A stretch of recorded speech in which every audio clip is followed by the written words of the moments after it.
Hello and welcome to another exciting edition of the Pittsburgh Steelers Show on your SteelerFury.com podcast.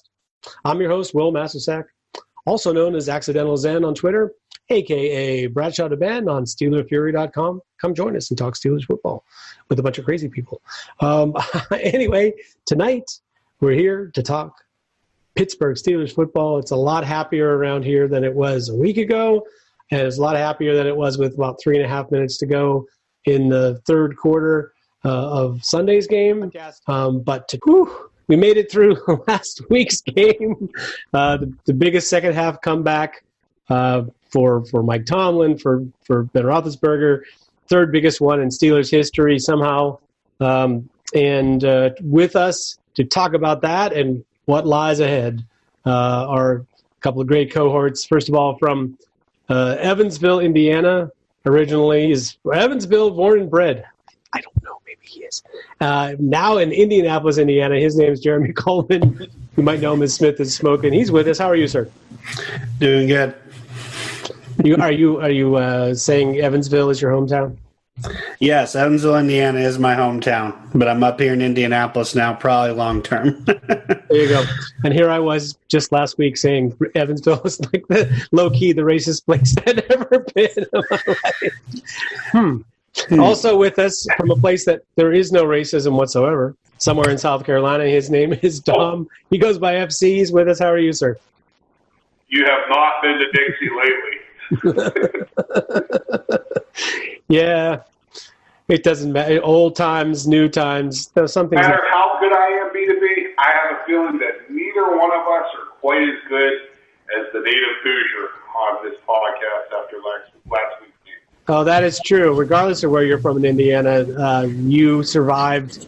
I'm sure with 3.5 minutes left in the third quarter, you were thinking about everybody that you were going to have to sit and talk with, including your dad, who I guess is a big Colts fan. So describe for us how your emotions were during the course of the game.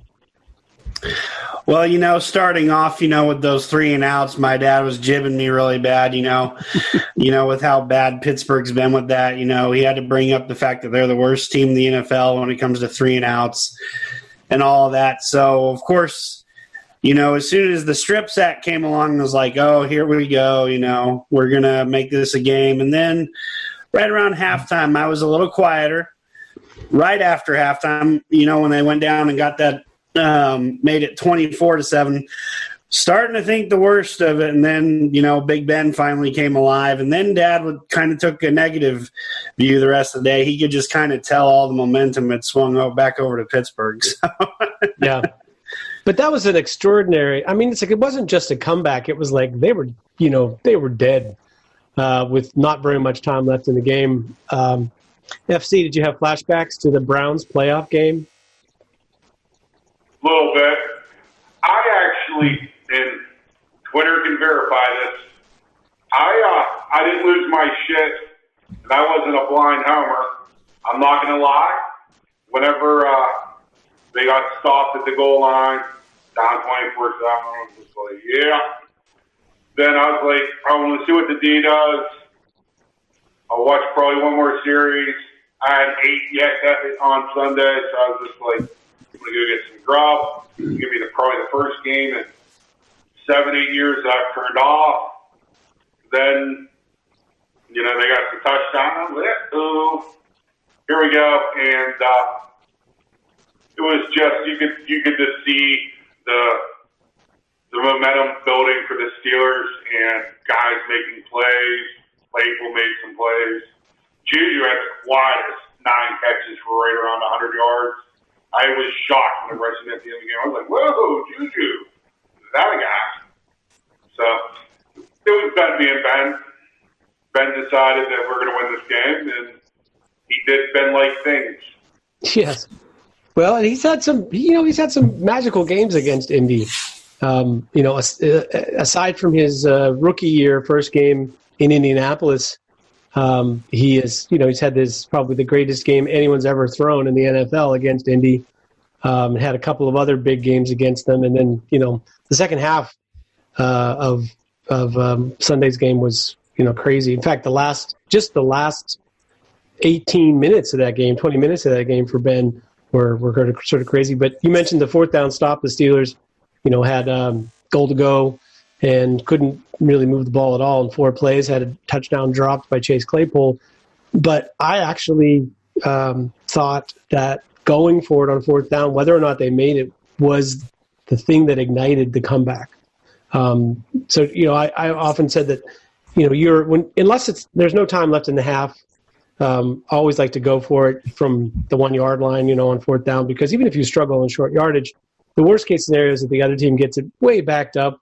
They're going to be kind of conservative. Your defense is going to have a little bit of a spark, and you're probably going to get pretty good field position to start over again anyway, which is exactly what happened. But Jeremy, did you agree with that decision at the time, though? Because it could have been, a lot of coaches would have kicked field goal there. And for all the, conservative bad things that we think Mike Tomlin does, that was a situation where I felt like he made the right choice. I would tend to agree that I think going for it was the right move there. I felt like if Pittsburgh was going to come out in the second half and find a way to win that game, that was the right move to do. They had to go down, to go methodically go all the way down the field like they did and only come away with 3 almost would have felt like a defeat, in some aspect, just because you had such success getting down there and then you couldn't punch it in or whatever. I had a little bit of issue with the play calling. As soon as I saw Derek Watt trotting out there on one of the plays, I literally told my dad, "Hey, Dad, look, we're going to try to run here, and we're not going to gain a yard." Because I was like, man, have we not seen this all year when we, just telegraph the run and not do anything? But to get back to your point, I would have probably gone for it too. I didn't really exactly like the play calls down there, but ended up working in our favor, like you said. Got a quick 3 and out, forced them to punt, and was able to flip field and score literally on the next play with the Deontay Johnson touchdown. So yeah, FC and I think it was the second down play. The first down was the run, I think, of Snell, up the middle, the one you just described. But the second down play, I was thinking of you, Dom, because they spread the field and Ben got the ball, and before anything happened, he had a clear path to run up the middle into the end zone and did not even flinch. He didn't even think about it for a second. He got rid of the ball in a second and a half. You always talk about, the reason I thought of you is that you always mention that as an element that, the quarterback has to be able to take advantage of that a couple of times to be able to make defenses play honest and open up other things. Did you notice that situation as well? I did, but what probably the 3 biggest things I took from this game, and I'll say the one right now, was in the second half, you could just tell that Ben was willing to not only take shots, but to use his mobility, which he still has in spades, but it's not what it once was. It's not even what it was probably in 2015. Nobody's getting better with age. But he can still skip the feet by himself a few seconds and rip balls. And that's what has been going on for the last month. And that's what I saw a lot of. And I mean, the pass to Deontay Johnson was this money, but it was a little shove. I think that Ben loosened up. I think that Ben just decided, you know what, we need this game. It's a must win. We can take this. And I think he just snatched it. Yeah, and it was sort of like one thing led to another, hitting Chase Claypool a couple times. Suddenly they were worried about him, doing he got a couple short balls and ran with them. So then they played a little tighter and you hit the seam shot to him. And that then opened up the running game a little bit, and that opened up a screen pass. I mean, if Ben was indeed calling plays in the second half, he called a couple of things that we haven't seen very much. They had a beautiful 2 linemen, sort of almost like a double screen where, they faked a wide receiver screen to one side and the offensive line kind of shifted that way. And then 2 guys leaked out the back with Connor and Ben threw a little lob pass screen. It's just the kind of thing that you can't make a play like that work unless your offense is something else is working. It's one of those things that once you get something working, then it opens up so many other things. It's amazing to me that, how cold they had to be for so long before they were like, okay, we're going to push it down the seam a couple times and this and that. But that's the positive angle. The negative angle is, Jeremy, I'll throw to you. If that pass to Deontay Johnson, if he comes up just short and he doesn't catch it, what do you think happens? I mean, it's like that to me was such. If that doesn't happen, I wonder if Ben loosens up and if all the other stuff works. What do you think? Yeah, I mean, I think Ben was going to be willing to take more shots to other receivers too. I mean, the pass to Deontay was a thing of beauty. Don't get me wrong. I think he would have found other ways to loosen up, though. I understand that kind of sparked the comeback, but at the same time, Big Ben's capable of doing special things, even after he misses on a play. So I think we could have found our rhythm.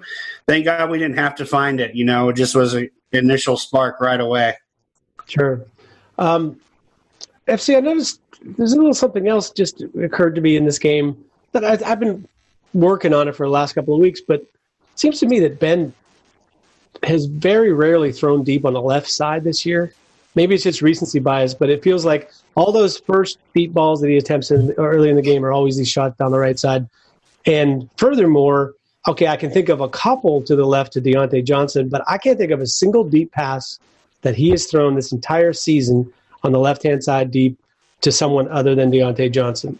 Is there – you think it's his comfort? Do you think it's the guys he's throwing to on the other side that are used to running those deep routes, or is it just this – something that is a tendency that they don't even realize is a tendency? Tendency that he probably doesn't realize is a tendency, which I would like him to look to the left side of the field at times, because a lot of times that's where they line up Juju in the slot. And I think vertical routes, these large slot receivers, is just unstoppable in the National Football League, the way pass interference is called. But I think that Ben's right-handed, right dominated. It's just I knew that he threw to the left side of the field more, but I think that we had probably a lot more vertical passing with Bruce Arians, definitely, and even with Todd Haley to an extent, and with Wise and Hutt, it was just such a mixture of play action and waggle action and rolls, where I don't want to say they shrunk the field for Ben, but a lot of times they did cut the field in half, and that's where you would probably see a lot more of the balls, to the left, because Sure. for a 33 counter, 33 spike run game for under Bettis and Parker and just about every back up until Le'Veon Bell. So I just think that's the way that necessarily the playbook's designed. You have the crossers and you have probably vertical routes to the split end more than the flanker. Sure. There's a lot of good stuff that came out of this game, but FC, Mike Hilton, we don't talk about him enough apparently on this show. I read today that since he's come back from the shoulder surgery, when targeted on pass plays, he's given up a quarterback rating of 5. And in addition to that, has been so good in the run game and, getting pressures on the quarterback and then now creating turnovers as well. How hard is he going to be to re-sign? And what's the secret to Mike Hilton? The secret to Mike Hilton is he is put in positions to succeed. He's in one of the ideal defenses for his skill set with the Pittsburgh Steelers. I think he's going to be very difficult to resign because I think his skill set, I think another team thinks they can probably take better advantage of it and maybe find him in a starter role. He's definitely a sub-package player. He's definitely plays 60% of the game. I don't know where he would fit in a classic 3-4 or 4-3 defense. He's really not your classic corner. He doesn't have the foot speed or the long speed. He's not big enough to play free or strong safety. He's an ideal nickelback. But I think in today's NFL, teams will overpay or pay more than they have in the past for a high-quality nickelback. I mean, Jeremy, this is going to sound like a crazy question when it comes out of my mouth, but would you trade Mike Hilton for Tyrann Mathieu at the same price tag? No. I'd much rather have Mike Hilton. I mean, that's crazy, right? It's like, yeah. I think the average NFL fan would think that's, I was nuts for even suggesting it, but it feels like he's a better player right now. Yeah, I mean, I've always thought Tyrann Mathieu's been a little overrated. Anyway, I don't think he's very good in coverage, to be honest. He does most of his damage around the line of scrimmage, just like Mike Hilton does. I think it's crazy to pay a guy that much just to do all the around the line of scrimmage stuff. Because, I mean, do you ever really see Tyrann Mathieu, making a play deep on a ball? No. It's always around, the front of the defense where he's the most effective. But I mean, one thing I would consider if I am Mike Hilton, kind of going into free agency, is that he's had a lot of success here in Pittsburgh. This defense is designed almost at times for him, with all his special blitz packages, how good he is coming up in the run game.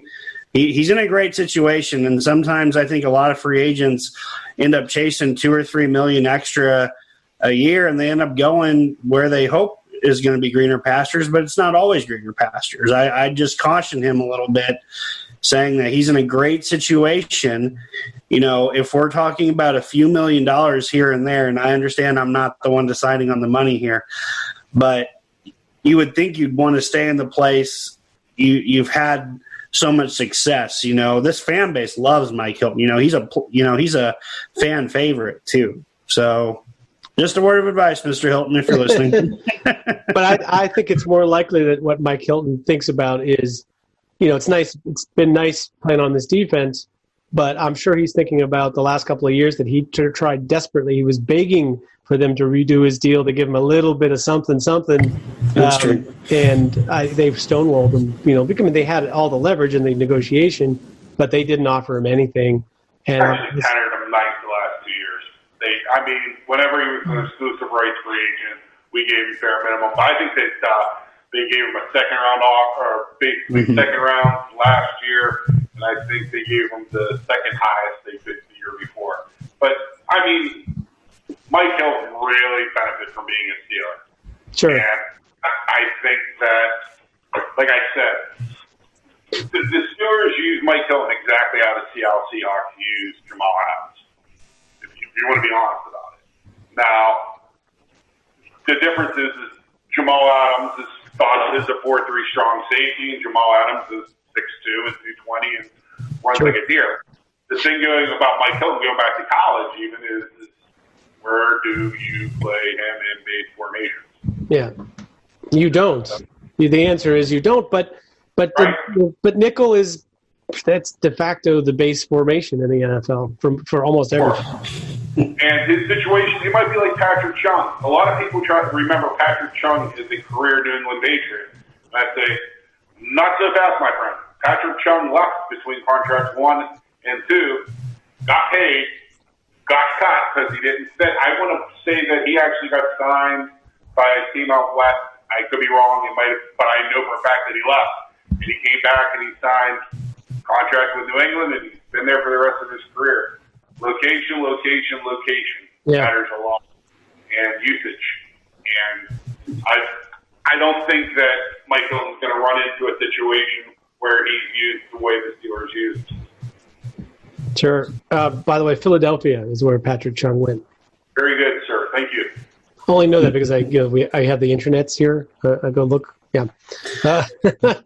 Anyway, I got a question, and it is, there's, aside from the fact that, we could speak glowingly about Sunday's turnaround and all the good stuff that the offense did and Mike Hilton and so on and so forth, I'm gonna change things up a little bit this week, since, we don't really have a game that feels like the Steelers are going to, try to win with their usual lineup and whatever on Sunday. So my question is going to be, I'm not asking you to rank the quarterbacks who are going to be in the postseason or might be in the postseason this year, but more like how many, let's draw a line. How many quarterbacks who are going to be in the postseason this year or appear like they're going to be in the postseason, how many are we taking over Ben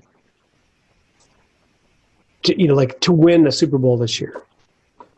That's about as specific as I can make it. So I'll start.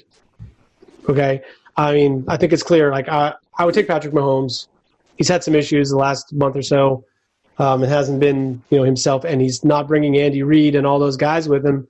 But I still think he's a, kind of a younger, more energetic, more dependable version of what a more spectacular version even of what Ben is capable of doing right now. I would definitely take him.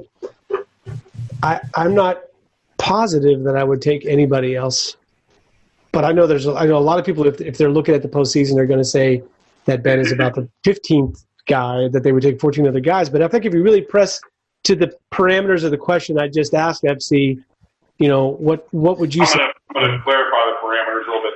Am I taking them just for this postseason? Yes. So, like right now, for the postseason to win the Super Bowl. I'm definitely going to take two, and maybe three.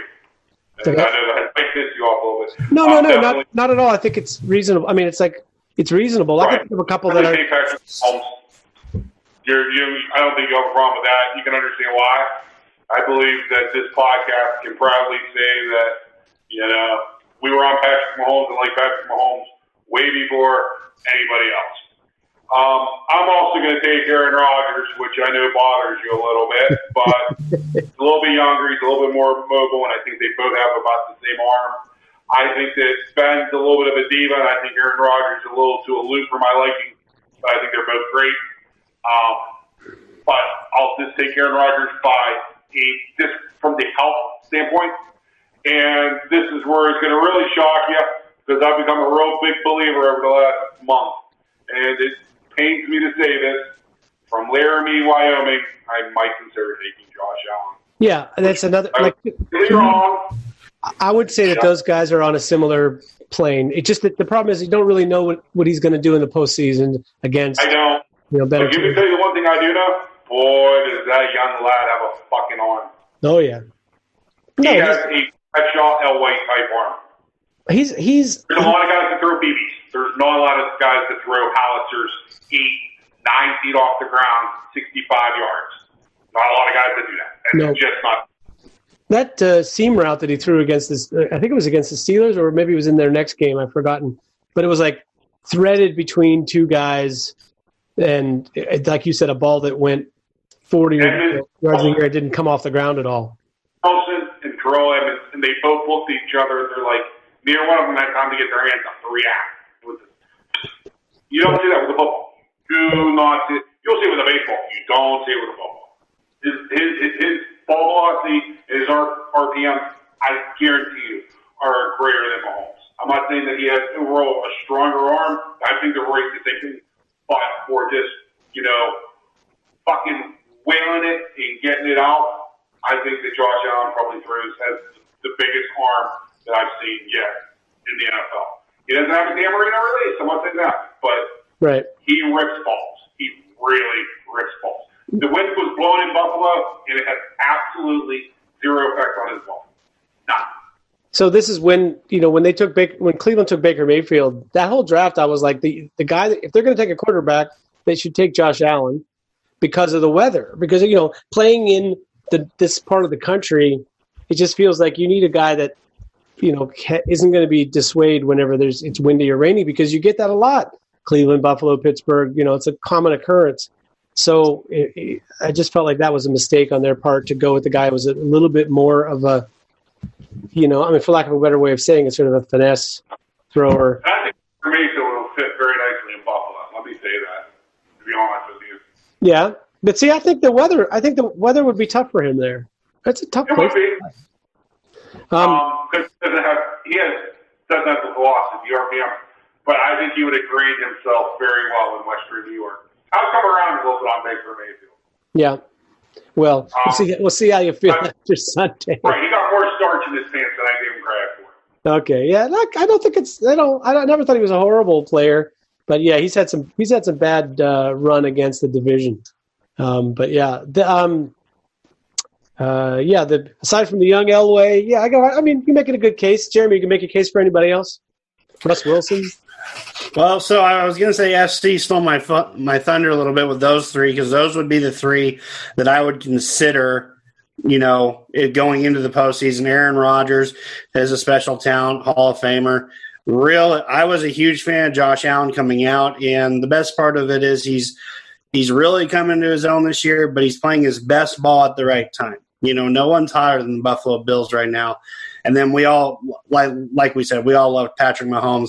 I was going to say, kind of flip to the NFC side. You could make a case for Russell Wilson. He's a special talent as well.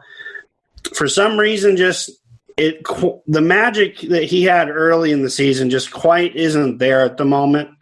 So that's why I said it might be considered. The other guy, I hate to say it, but might be Tom Brady because he's captain postseason. He's had a lot of success in the postseason, so he knows what it takes to win at least. That would be my only other consideration would be probably, the three that FC mentioned were my top three with Russell Wilson and Tom Brady right behind them. Yeah, but I think we're all in agreement that, Ben isn't going to – if there's 14 teams in the postseason, Ben is not going to be number 13 or 14 of what's out there.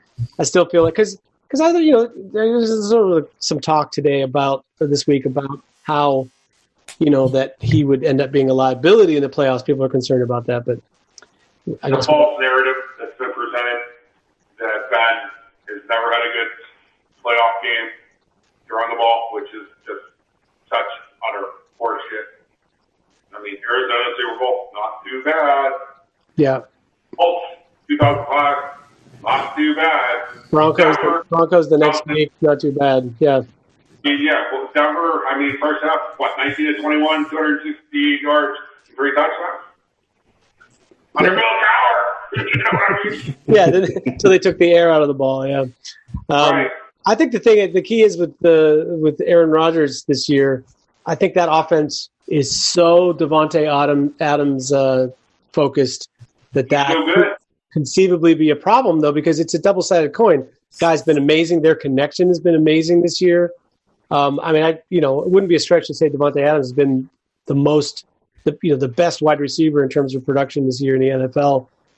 But it's like if you go against a team that has a really good corner, that you're just going to follow him around all day long and not necessarily stop him, but take him away from that primary look. I wonder if that could make a difference for them. And I'm not sure on their side of the bracket who really has that, but it seems like, even a team like, Chicago, New Orleans, Los Angeles, if the Rams end up eking their way in, that they could make life a little tougher for Green Bay than they might have appeared most of the season. So we'll see. It's going to be a fun postseason. Guys want to, I guess just for a minute, let's talk about this week's matchup with the Browns, just from the standpoint of anybody I guess you guys are on board with the fact that we're going to rest anyone who's injured or is super valuable. They can't, it's a big drop off to the guy below them.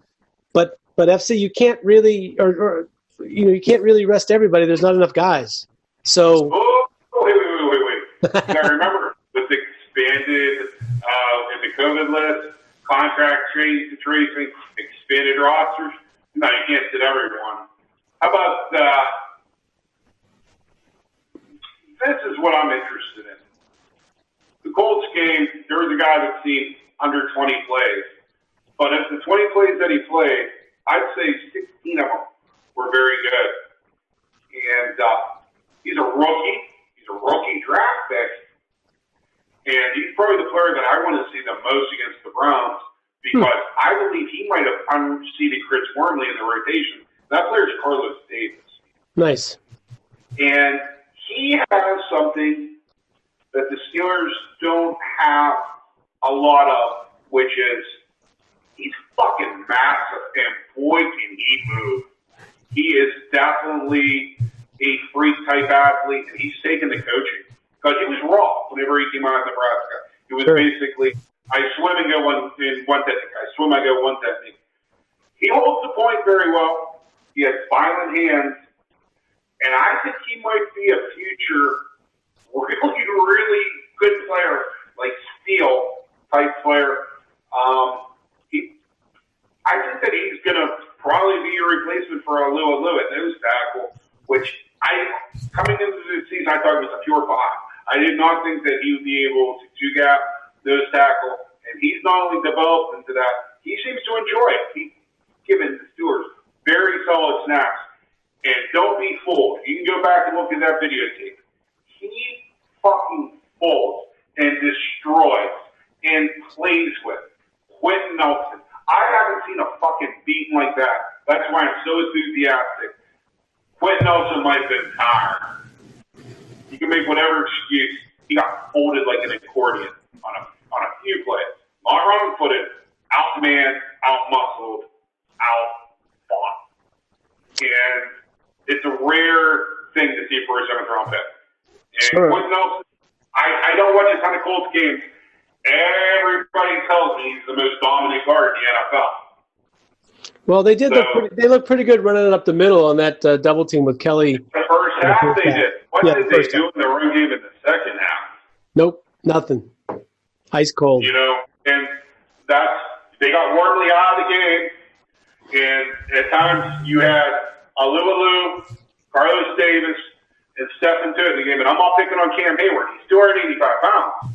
When they went to those three massive front, because Alualu is 315 pounds, Tuitt's 315 pounds, and you had Carlos Davis in there, the Colts weren't doing squat.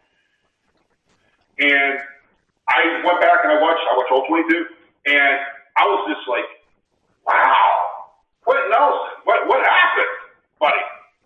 And also, Kevin Dawson is absolutely, there's no way Matt Fowler should take the left guard slot back from Kevin Dawson. Kevin Dawson should be your starter from this date going forward. Till he retires. Till he retires, man. The only reason I'd move him is to move him to right guard someday. But yeah. Maybe, yeah. So, Jeremy, sorry, we talked about a lot of stuff before we got it back around to you. You can comment on any of that, but I just would like to agree with FC. The thing about Carlos Davis is guys with 300 pounds that have that kind of explosion and quickness, that combination, there's not too many guys that have been like that, and most of them have been really successful. At the very minimum, there's a lot of guys there who have jobs who you don't hear about a lot, but in that interior part of the line, get a lot of work. What's your take on, let's see, with the things we covered? Carlos Davis, who's going to sit out or play that you think should sit out or should play Sunday in Cleveland? You have the floor. I'll first start off with Carlos Davis because when I first saw Carlos Davis trot out there, I said, oh, shit. In all honesty, I was like, oh, God, our backups have been run on all year long. And then, funny enough, you didn't hear his name called, which means he got the job done. So I was pleasantly surprised. Like FC said, when he was in the game, they did not run on him, which is a vast improvement over him early in this year. So like FC said, he must have really taken to the coaching, and he's starting to earn some trust, and that's a big deal for the rotation heading into the playoffs. Now, talking about resting players for the playoffs, I'd rest about everyone after the first half.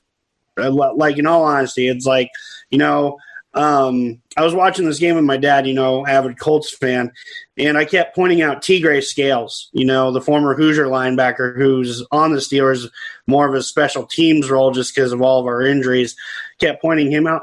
Those are the types of guys I'd like to see playing more in the second half. It's like, let's get Justin Lane out there more. Let's let him play. Let's let, the veteran Joe Hayden take some plays off. It wasn't, too long ago he had a concussion. We want guys like him fresh. We want TJ Watt fresh. Time for Jaron Elliott, Ola Adeniyi, Alex Highsmith to be taking the reps at outside linebacker in the second half. And honestly, I just think that goes across the board. The only position you can't really do that with is the offensive line, just because we don't quite have the depth there or the bodies right now with just how, Matt Filer's been banged up, Dotson's been in there. I want Dotson in there going forward. You mentioned, Dotson should be there long-term until he retires. Pretty much, yeah. So, I'd have to agree with you guys on a lot of that stuff. Definitely, we want to be well rested. We got screwed over by the Titans all the way back in week 4 when we were forced to take an early bye week, when our original bye week was, I think, week 7 or 8, which is pretty much right in the smack down middle of the schedule. And it's like, we've never had a true bye week here. It's time to give these guys some rest. Hopefully they'll come out rested, ready to fire for whoever we play in round 1. Sure. Let's talk for a second about the running back position, because to me, I think back to that Willie Parker game against Buffalo in week 17 of whatever year that was, 2004, 3, where he, or maybe it was later than that. No, 2005, he was already in the starting lineup. I mean, basically in the starting lineup. So it must have been 2004. Yeah, I think you're right there. Where he ran all over Buffalo that day, and people were like, who is this guy? I feel like this is the perfect game for, fresh running backs. Bring a couple guys, see what they got. Give Anthony McFarland 20 carries. Right. Wendell Smallwood or whoever is actually in the practice squad. I've lost track of what running backs are actually available to them this week. But I would say, I would like to see a lot of those guys. I don't really need James Conner to even dress because I want him to be healthy. You always take every play as like a risk with James Conner. And I could cut Benny Snell tomorrow and have no remorse whatsoever about it, even going into the postseason, even considering how weak their position is. Because, I'm not even joking. It's like I don't – FC, is there some kind of like a promise to him that I'm missing? Because it's like he's a bigger back that's terrible in short yardage. He has issues with vision. Getting from the handoff to the line of scrimmage is a chore for him. I just don't like, and he does nothing in the pass game. Why is he on an NFL roster? You're gonna love this. I didn't catch who you were saying. Benny Snell. Oh, Benny Snell's on our roster because we drafted him and we believed in him, and he is a far smaller version of Derrick Henry. Is what he showed he was at Kentucky, where as he kept on coming at you, he wore you down. The problem is he's not wearing down NFL defenses. That's not the type of back he is. He runs hard. He doesn't have natural gifts. He doesn't have great vision, and he's not a factor in the passing game. I agree with you about McFarland. I would give Jalen Samuels some carries. But you're going to see Benny Snell. You're going to see McFarland, and you're going to not see enough of Jalen Samuels. Running the ball. I think that our run game is going to be predicated on our pass game. Everybody knows that. If we're able to hit vertical shots, if we are able to have a medium range pass game, our run game's going to be fine. I'm sorry. That's what Ben Roethlisberger's playing. Vertical shots with Mason Rudolph playing. I'm sorry. I think that's what you just. Right, of course. For this. How many Cleveland Browns receivers are going to be healthy? I could see Mason Rudolph playing this game. I could see a man-like effort based on what Myles Garrett did to Mason Rudolph last year, which everybody has just not talked about. But if I was told as an offensive lineman, yeah, you're playing the entire first half, I'm going to make it my personal mission to make sure no one touches Mason Rudolph. Sure. If I have to get ejected from the game for hatching somebody from diving in the back of their knees, it's not going to happen just based upon him getting hit in the melon with a helmet. No bigger on it. Well, the thing is, people might not be talking about it yet, but I guarantee you Sunday at 1, it's going to be the main topic of discussion for about 3 hours. So I'm sure it will be. Yeah. Anytime they get near each other, I'm sure it's going to be that way. The other guy, aside from the running back situation, Jeremy, that it's like suddenly the Steelers have, like last year, it felt like they had one backup edge player, right? And it was like, they had Ola, and like that, he was the only guy that kept getting rid of the other guys and cutting them to try to make room on the roster. But in Sunday's game, it just feels like every other guy I saw was an edge guy with some promise. So they had, aside from Watt and Highsmith, they had Ola Adeni, they had Jaron Elliott, and the guy that actually intrigued me was Curtis Marsh, who looked like he was pissed off about something. I know Indianapolis cut him, but I felt like that would be a guy that would intrigue me. I would like to see someone. He's a guy you see on the field in special teams, and you're like, I want to know, like, I want to see what that guy can do on snaps, because he was looking not just to tackle guys, he was looking like to kill people, which I think is a good quality in an edge player. What'd you see about that, Jeremy? Yeah, honestly, I forgot Curtis Marsh was even a Steeler. Because I remember him as a Seahawk, briefly as a Colt, and then I forgot we signed him. So when I saw him out there, I was like, who is Marsh? And I was like, oh, right, that's Curtis Marsh. I mean, there's a guy that's been around the league who's had, some levels of success, as where he's managed to actually stick around the league and he's actually played meaningful snaps before. I think that's an underrated player, going into Sunday's game. I'd be looking to start him potentially and see what he's going to bring. I'd be starting him over J-Ron Elliott. I mean, personally, I don't think Elliott brings a whole lot to the field. But, I mean, Marsh is a guy who is a seasoned guy, big, lanky guy. I mean, he's 6'6", 260. I mean, he's always had the physical tools. He just hasn't produced. So, in a game like this, I'd be telling him, go sick him, Yeah. I don't know. Go get him. FC, I find, maybe it's just because the style of whatever, my play style is, but when I play against guys who are really athletic and really talented, it's you're on your heels a lot trying to figure out how to play against them, and you don't want to get burned and all this kind of stuff. But I think guys like Marsh, he strikes me as a guy that it's just like he just plays the game hard and aggressively, and he's solid. So like if he just hits you with his hand, you feel it. It's like everything that the guy does is physical, and you feel it. And it feels like this team, doesn't, for all its success on the defense this year, they're not. There's still some places where they could use a little boost. It's like good to have a guy like that come in. If you play him this week and he shows you anything, then he becomes a rotational player that maybe gives you a spark sometime. But maybe I'm just too much of a fan of guys who are really that great on specials. But FC, what's your take? Did you happen to notice him? Oh, I absolutely did. I was going to actually bring him up. I remember him in college very well. I believe UCLA. Correct? Yeah, I think so. Yeah, I'm 99% sure.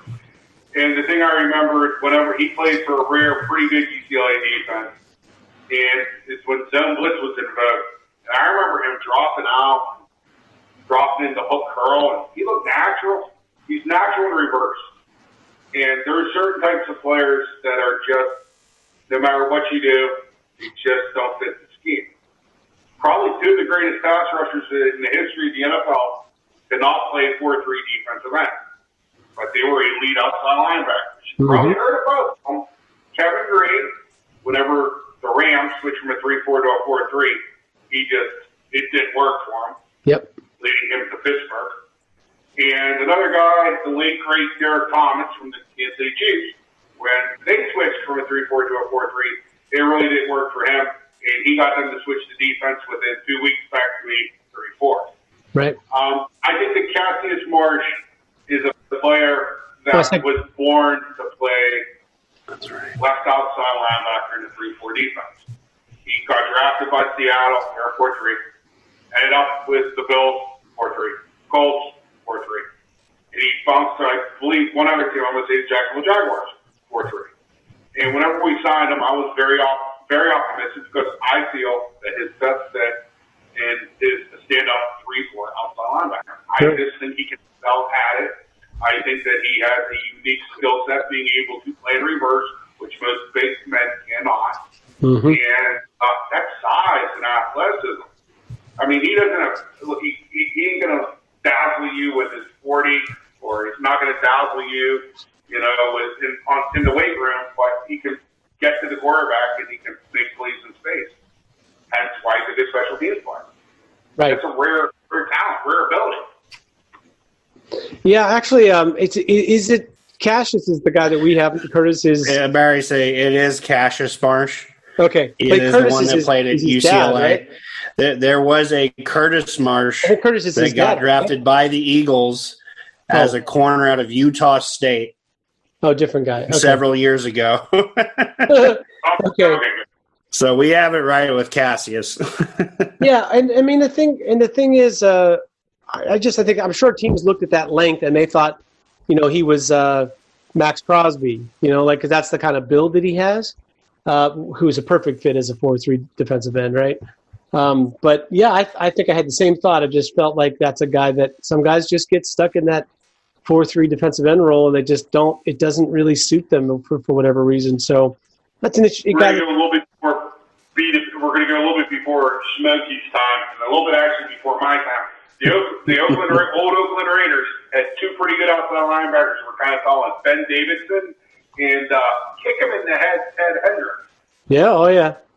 Well, Ted was an extremely tall guy. Yeah, 6'6", 6'7". Captain Marsh is 6'6". Yeah. I mean, in those days, though, there weren't that many guys the size of Ted Hendricks. He was gigantic. No, there was. Yeah. Well, gents, let's do this. We'll come back in a minute. We'll just throw up a score for the Browns and Steelers game, out of curiosity and see what you guys think. But before we do that, we don't really need an around the league pick segment. They're so hard to pick whenever you don't know who's really playing or not. But I had an idea, and that was let's go through the matchups that matter and come to a consensus about who's going to win. So we'll make our predictions about what the playoff seeds are going to be, right? First one, Miami and Buffalo. I'm going to say even with backups, I think Buffalo wins this game. Matt Barkley's terrible, but I just don't see Miami going to Buffalo in the winter and winning a game against what seems like the Bills said. From what they've said, they're going to play most everybody. They're just not going to play Josh Allen. That's what I hear. What do you guys think, Miami or Buffalo? I'm thinking Miami. I mean, Miami's got a good defense. I mean, and Matt Barkley sucks. I mean, there's no other way to put it if you ask me. Honestly, I'm still surprised he's a backup in the league. I mean, I think Miami's got enough, especially defensively, to hold Buffalo down to where Miami should be able to do enough to put more points on the board. But that's just my thought. But FC, how many 3-yard attempts does Tua have to have in order to put up points against Buffalo? I mean, he look like a bomber. I think Brian Fuentes, despite, I think he deserves NFL Coach of the Year. I don't think I don't think people are going to say I'm not for that. No. Anybody, so. And also, you're going to have Parker back. Gesicki's going to be healthy. You may have Preston Williams back. And the last question, and I give their coach so much credit for this. Do you believe in magic? Because I expect Fitzpatrick might take over a little bit earlier this game. And I actually like the Dolphins as well. Okay. Well, we'll pick the Dolphins. By the way, I stand by what I said when they made the switch. If they kept Fitzpatrick, they were a lock to be a playoff team. I think the only reason they're fighting in Week 17 is because they felt like they needed to play Tua when they felt like they needed to play him. But for all of his faults, Ryan Fitzpatrick was playing pretty well, and with that defense, it was good enough. Good formula. Let's see, Ravens and Bengals. I assume we all think the Ravens are going to win this game. Yeah, they have to. They're desperate. I got you. Okay. Cowboys-Giants, which is a sneaky one, and it's impossible in the NFC East to really pick a game. I'll take the Cowboys in this. Playing well of late. What do you guys think? Yeah, honestly, if Daniel Jones is the starting quarterback, I'm going Dallas. I think they've got a better chance of winning with Colt McCoy in there right now. They need a veteran guy to run that offense. I don't think Daniel Jones is the guy. And honestly, Tony Pollard has brought a real nice spark to the Dallas offense. Sure. He's a guy that's fresh late in the year. That type of guy can be dangerous if you get to the playoffs. Yeah, FC, you going to go along with this? I'm going to go along with it begrudgingly. I think you're going to see Tony Pollard not get nearly enough carries because Ezekiel has claimed himself 100% healthy. I'm going to take the Dallas Cowboys for one reason only. Andy Dalton.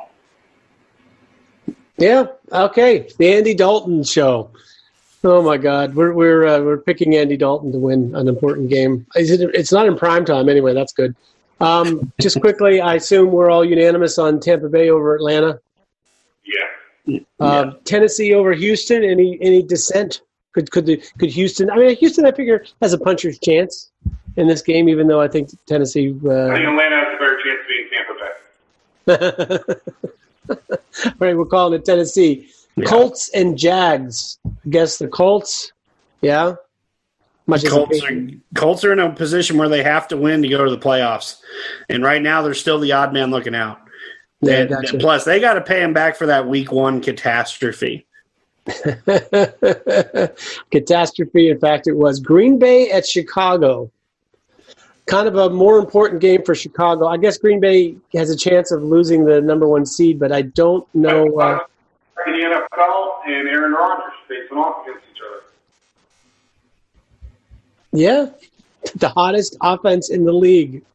By the way, the only way that the Packers can lose the number 1 seed is if they get into a 3-way tie with the Saints and Seattle, apparently. What do you guys? I guess Seattle. I guess they can lose it to Seattle still too. So Green Bay's motivated, but Chicago's hot right now. I'm gonna say this is gonna be really. I'm not. This has nothing to do with Aaron Rodgers. I'm gonna take the Bears in this game, but I may be the only one of the three of us. Either you guys both taking Green Bay. Yeah, I'm taking Green Bay. As much as I'd love to see the Bears upset Green Bay and make that like a really close back and forth game, which I think it could be, just the Aaron Rodgers to Devontae Adams connection has just been unstoppable this year. No one's been able to stop it. And then when that's going, everything else opens up for that playbook. Aaron Jones is healthy at the right time of the year. He's running really well. But just the last few games against Green Bay, Chicago has actually kept it close. Like it kind of, I remember the last couple of games, they couldn't get anything offensively, or they would have had a chance to win the game. Their defense, was pretty tough for Rodgers and Green Bay. FC, am I smoking crack? You are the furthest thing from smoking crack. Yeah. And I'm very close to being there with you. If Corey Linsley, they say he's going to play. If he wasn't going to play, I was actually going to be with you, because what that does, if Lindsey didn't play, that weakens 3 positions on their offensive line. Mr. Edgerton Jenkins from Mississippi State, who I love, is starting at left guard. He's a good left guard. Yeah. He's a super good center in the NFL. He's too damn big. So I'm going to lean. Wow. Green Bay has fucking put up some stinkers stopping the run. And Montgomery's really hot. You know what? I'm with you. I'm taking the Bears because they're run. Daryl Mooney, and I think that Allen Robinson's due for a pretty good game. Cole Kmet is a sneaky little, play at tight end. Has made a lot of plays. Yep. You know what? I'm with you with the Bears. Jimmy Graham's been hot lately too. Welcome aboard. yeah, you talked him into it. Okay, New Orleans and Carolina. We're thinking New Orleans wins this. Yeah. Cardinals and Rams. The Rams are in trouble because probably if they were all healthy and everybody was playing, you'd say they were easily one of the top 7 teams in the NFC. But because they're not going to have their quarterback, and there's somebody. Cooper Kupp. Ugh. Yeah. I mean, like one thing if you were just replacing the quarterback in that system, it might not make that much of a difference. But I remember what they looked like without Kupp last year. I am leaning towards Arizona in this game, even though Arizona's been kind of tail spinning. What do you think, Jeremy? I think Arizona too. I mean, the Rams' best chance of winning is when Jared Goff's out there. Goff's not going to be out there. Cooper Kupp's their big chain-moving guy. Just missing both those pieces, just too much to overcome this late in the year on short notice. I mean, FC, is Cooper Kupp not 100% out? Is he a close contact, or was he somebody that? He was a close contact tracing. If he didn't play, you're not going to. I don't think they can win with the AFL quarterback that's coming. I can't even remember his name at the start for the Rams. But the one thing I would be very intrigued in is I expect that they're going to move Van Jefferson off the start for Kupp. And who I wish he might, Florida, and Josh Reynolds will probably take over the slot. But I just don't think that with that quarterback, they're going to be able to win. But if you told me that Aaron Donald just decided, you know what, I'm taking over this game, and he did some Aaron Donald type stuff, I wouldn't be shocked. Sure. All right. Yeah, I guess. I mean, I'm not saying it's unanimous. Yeah, I'm just saying I don't know that it's a slam dunk, that there's no chance that Arizona is going to lose this game. But if I have to pick it based on what I know right now, that's what I'm picking. Seattle and San Francisco. San Francisco is sort of like, this is a nice game for them to put a dent in their rivals' season. But Seattle's so tough because when they have won games where they just dominated people, and they have lost games where they look like the worst team in the NFL, kind of like your Pittsburgh Steelers a little bit. The world is not going to end if Seattle loses this game. They're kind of in a similar situation. They could go to the 3 seed. Yeah, there's an outside chance they get the 1. I'm going to take Seattle, but I'm not at all sure how you guys feel. Dom, what do you think? You are the resident Seattle Seahawks kind of, I don't want to say fan, but you respect what they've done over the last 15 years. You would agree with that, correct? Sure. Have you ever remembered Seattle blitzing as much as they do this year? No. That's the difference. That's what scares me. Teams that have to blitz to stop the run, Pittsburgh Steelers, Seattle, Baltimore at times, most of the time, can at times be susceptible to the run game because you can get gaps. I don't think that Seattle is going to get gaps. So I'll take the Seahawks as well. Yeah, Jeremy, what do you think? I think Seattle on a nail biter. The 49ers defense fights like crazy. They make everyone earn every blade of grass. And then honestly, their rushing attack, it doesn't matter who they play most of the time, it finds a way to work. And when you have a good, strong running game and a good, strong defense, you can win a lot of games. I just think Seattle pulls this one out kind of late. Honestly, very similar to this past game that they played against the Rams. They didn't really pull away until the last 8 minutes of that game, and that was only an 11-point lead. So, yeah, okay. Well, we see it similarly, I think. Last but not least, the epic battle on Sunday Night Football between the Washington football team and the Philadelphia Eagles. Washington cut Dwayne Haskins, first of all. Secondly, they could still win the division. I guess they still control their own destiny, quote unquote, for the division. But they are. It doesn't sound like Alex Smith can play, and it sounds like they're starting. God, no, I forget who it is. Kyle Allen. No, it's not. It's not even Kyle Allen, is it? No. Oh, is it Taylor Heineke or whatever? It is Heineke. Yeah. Ford International. So, I mean, I struggle to know how to pick this game. I guess I'm going to go with Philly at home. How about this? You want a little quick scouter report on Taylor Heineke? Sure. Shrink Ben down, okay, to 6'2". Take away 30% of his arm strength, and you have a similar type player. I know that seems like a lot. He has the biggest set of balls when it comes to taking on contact, whenever it comes to making a throw. But he just, it's an NFL. He would be the greatest arena football player ever. I don't think the NFL is necessarily for him, but God, I think he would be the ultimate backup quarterback. I really do. Just because he has so much moxie and spirit and toughness to his game. I think they played University of Florida, and they were getting blasted. And he wanted to fight the entire Florida sideline. You know what? You can play quarterback for me now. Sure. But who are you taking in the game, though? I'm going to take the Washington Redskins because I don't believe in Philadelphia one bit. Yeah, no, neither do I, but I picked them anyway. So I guess you are the decider for the fate of the NFC East. Jeremy, what do you think? I think the Eagles will find a way to do it. Jalen Hurts has done a few nice things here in his few starts. He didn't look great this past week, when they got trounced. But overall, we're deciding the NFC least here. It's not like we're deciding like the best beauty pageant winner here. But I'd take the Eagles. And then just to not insult any Old Dominion fans, Taylor Heineke played at Old Dominion. I'm sorry. You're correct. They were pretty good then, though, in fairness.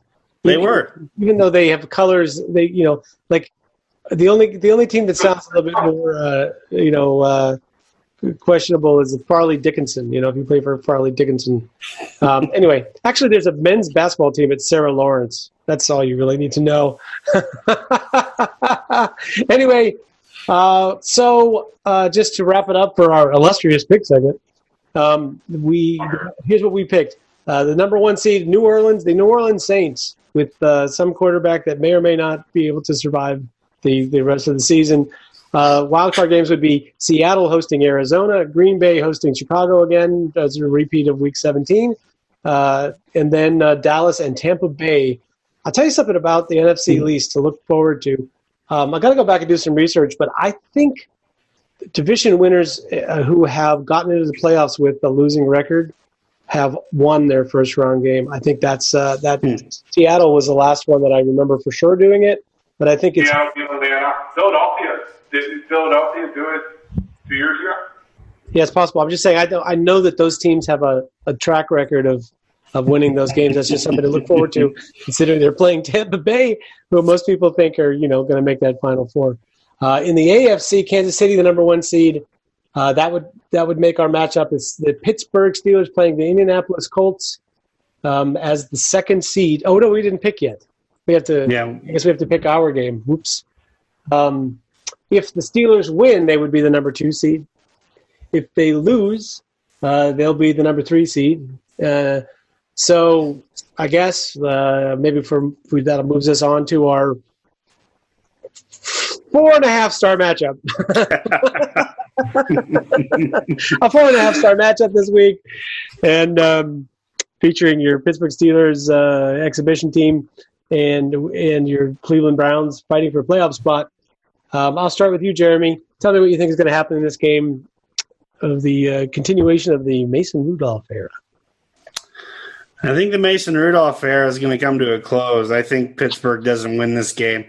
I think we're going to pull, mostly everyone by halftime.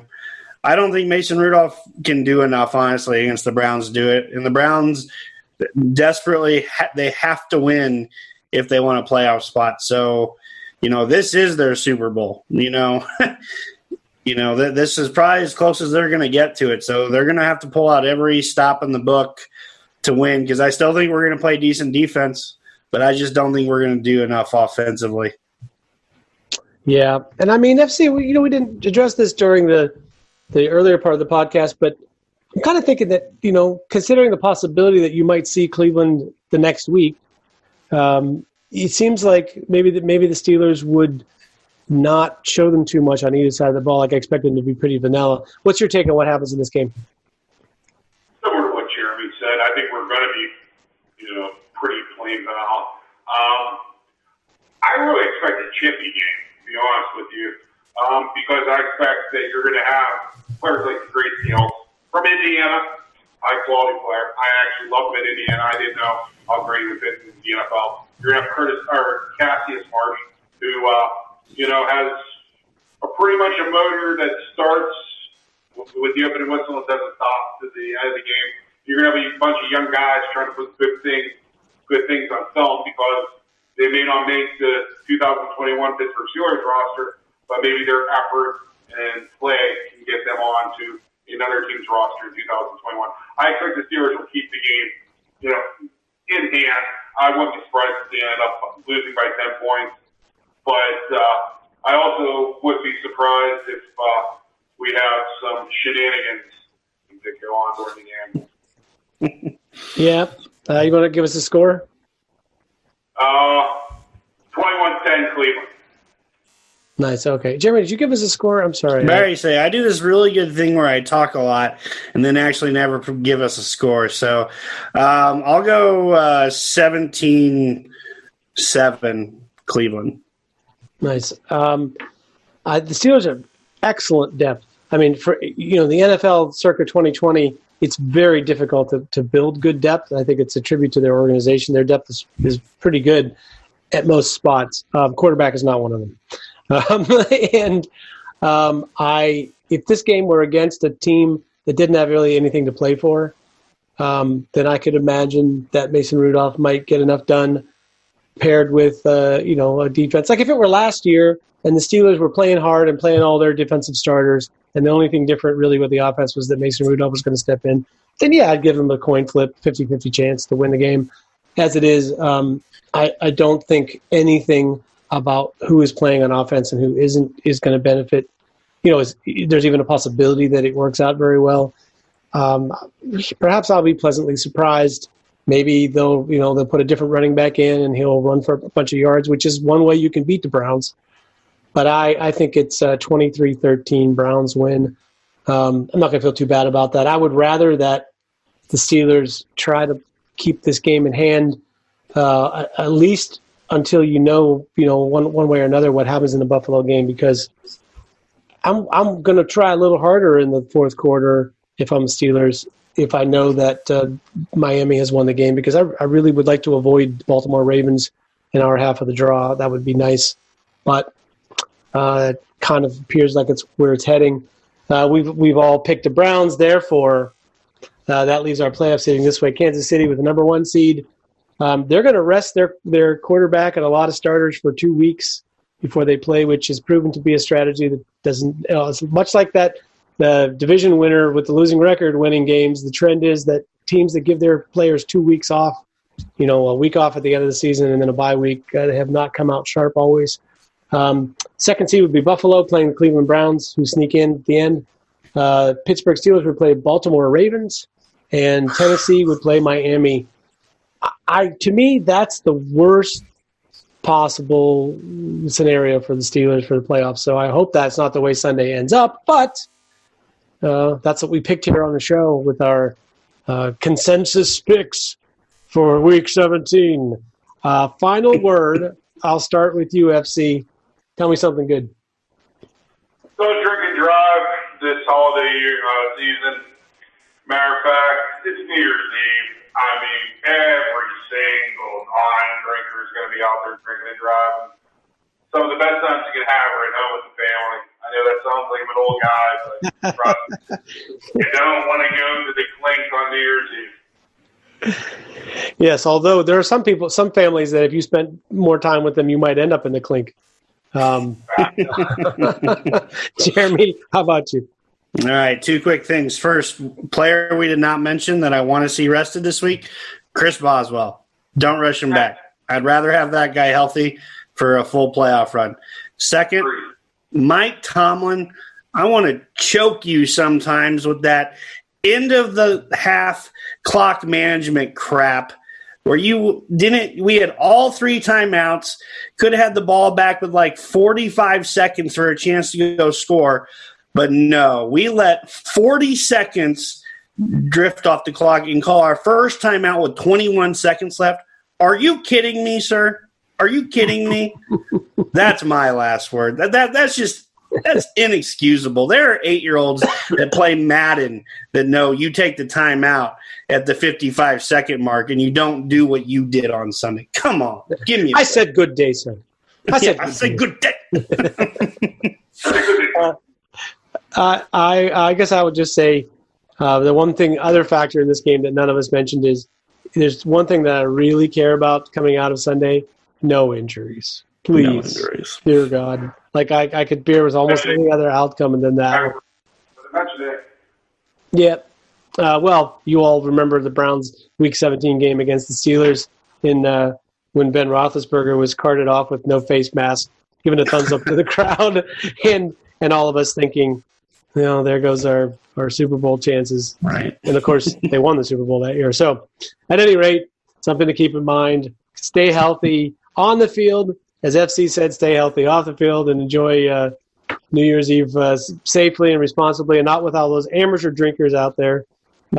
Stay with the hardcore drinkers at home. Jeremy, FC, Smith is smoking. Dom, Steel Perch, who decided he was not worthy of our show tonight. Still love you, Perch. Have a nice New Year. And listen, let's talk to you guys next week after a fantastic Steelers game where no one gets hurt, and maybe they win against the Cleveland Browns with Mason Rudolph. Hey, I'll be sporting the Mason Rudolph mea culpa next week if that's the case. But anyway, gentlemen, and everybody at SteelerFury.com. Listen, I'm your host, Will Massasak, a.k.a. Ben, also known as Accidental Zen on Twitter, saying, go get 'em, Steelers. Here we go.